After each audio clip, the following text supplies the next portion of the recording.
ಟಿವಿಲಿ serials ಅಂತ ಕೂಡ ಬಂತು. ಅದರಲ್ಲಿ ಗಿಲ್ಲಿ ಅವರು ಸೂಪರ್ ಆಗಿ ಪರ್ಫಾರ್ಮೆನ್ಸ್ ನೀಡ್ತಾರೆ. ಗೌರಿ ಕಲ್ಯಾಣ ಹಿರಿಯೂರಲ್ಲಿ ಒಂದು ಪುಟ್ಟ ಸೀರಿಯಲ್ಸ್ ಅಂತ ನಡೆದಿರುತ್ತೆ. ಹಾಗಾಗಿ ಗಿಲ್ಲಿ ಅವರು ಕೂಡ ಗೆಸ್ಟ್ ಆಗಿ ಹೋಗಿರ್ತಾರೆ. ಅಲ್ಲಿ ಸಖತ್ತಾಗಿ ಪರ್ಫಾರ್ಮೆನ್ಸ್ ನೀಡುವ ಮೂಲಕ ಜನರಿಗೆ ಖುಷಿ ಪಡಿಸ್ತಾರೆ.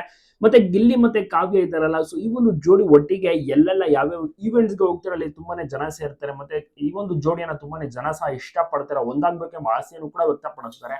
ಅಣ್ಣ ಅತ್ತಿಗೆ ಅಂತ ಕೂಡ ಜೋರಾಗಿ ಕೂಗ್ತಾರೆ. ಆದ್ರೆ ಗಿಲ್ಲಿ ಮತ್ತೆ ಕಾವ್ಯ ಅದಕ್ಕೇನು ಕೂಡ ರಿಯಾಕ್ಟ್ ಮಾಡೋದಿಲ್ಲ.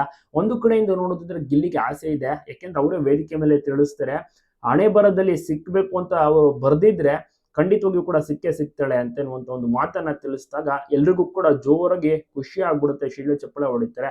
ಆದ್ರೆ ಕಾವ್ಯ ಅವರು ಇದನ್ನ ಏನು ಕೂಡ ಎಕ್ಸ್ಪ್ರೆಸ್ ಮಾಡೋದಿಲ್ಲ. ಅವರು ಕೇವಲ ಫ್ರೆಂಡ್ಸ್ ಆಗಿರೋಕೆ ಇಷ್ಟ ಪಡ್ತಾರೆ.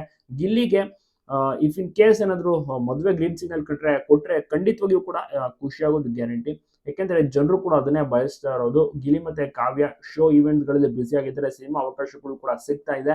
ನೆಕ್ಸ್ಟ್ ಮುಂದೆ ಯಾವ ಶೋನಲ್ಲಿ ಕಾಣಿಸ್ಕೋತಾರೆ ಅಂತ ಜನರು ಸಹ ವೆಯ್ಟ್ ಮಾಡ್ತಾ ಇದ್ದಾರೆ. ಯಾಕೆಂದ್ರೆ ಕಾವ್ಯ ಅವ್ರಿಗೂ ಕೂಡ ಸಿನಿಮಾ ಅವಕಾಶಗಳು ಮತ್ತೆ ಬೇರೆ ಬೇರೆ ಈವೆಂಟ್ಸ್ಗಳು ಬೆಂಗಳೂರು ಸೇರಿದಂತೆ ಬೇರೆ ಬೇರೆ ಭಾಗದಲ್ಲೂ ಸಹ ಈವೆಂಟ್ಸ್ ಗಳಲ್ಲಿ ಭಾಗಿಯಾಗ್ತಾ ಇದ್ದಾರೆ.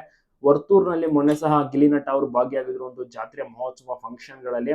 ಗಿಲಿ ನಟ ಅಲ್ಲಿ ಏನಾದ್ರು ಎಂಟ್ರಿ ಕೊಟ್ಟರೆ ಕಂಪ್ಲೀಟ್ ಜನಸಾಗರ ಮತ್ತೆ ಬಾಡಿ ಗಾರ್ಡ್ಸ್ ಇರಲೇಬೇಕು.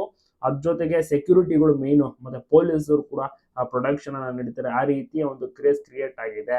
ಇಲ್ಲ ಅಂದ್ರೆ ಅವ್ರು ಹೋಗಕ್ಕೂ ಸಹ ಆಗೋದಿಲ್ಲ. ಅಷ್ಟರ ಮಟ್ಟಿಗೆ ಜನರು ಕೂಡ ಮುತ್ತಿಗೆಯನ್ನು ಕೂಡ